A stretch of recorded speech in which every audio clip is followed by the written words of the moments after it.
Good morning, everybody. It is Friday, October 1st, and yesterday was my 3-month anniversary off grid, and almost on cue, we had a flash flood. Yep, you can't make this stuff up, folks. So Mother Nature needed to remind me, I guess, that she's still in charge, and also wanted to check my structures, I guess, and see how I've done for 3 months. So it was kind of one of those pop quizzes, I guess you would call it. So I'm going to take you guys on a little journey here and show you what happened, and here we go.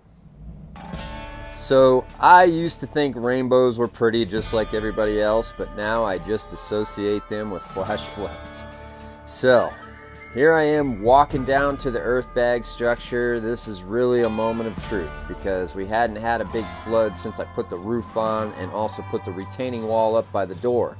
Now we still don't have the awning up, so I expect there to be some water puddled at the bottom, but this is really just a live view of my very first trip down here, so I don't know what to expect when I'm coming down here. Here I'm just showing you guys where all the water's coming from.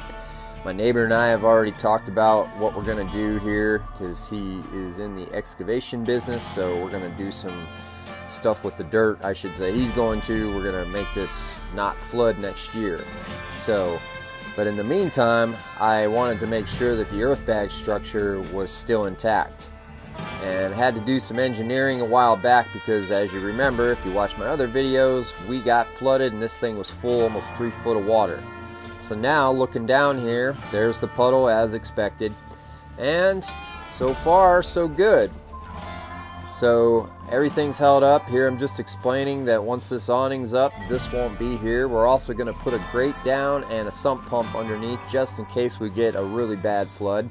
But there's a big mound over here and a rock retaining wall that stops the water from coming in.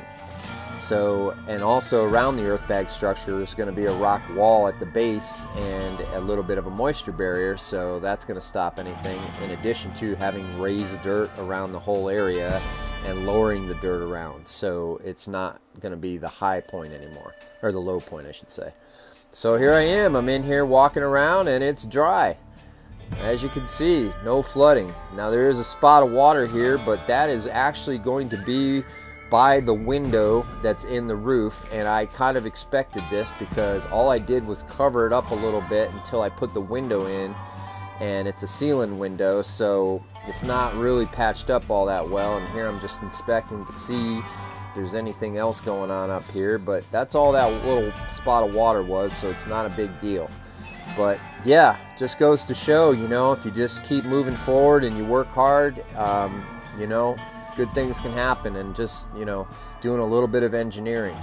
So there's still some spots around this area that need to be taken care of, but like I said, we do have a plan for this. We just haven't gotten to it yet, so this water will eventually all be diverted out of here, and I was actually really happy. So then I can get to the drywall work, which still doing that, but we're almost done.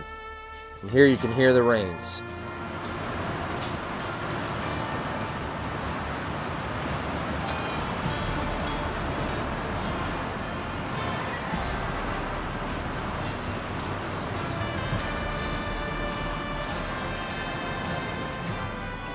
Alright, thanks for joining us. Next video, I'm going to be talking about drywall. And yes, the lime plaster part 2 video is still coming out. I just lost some files.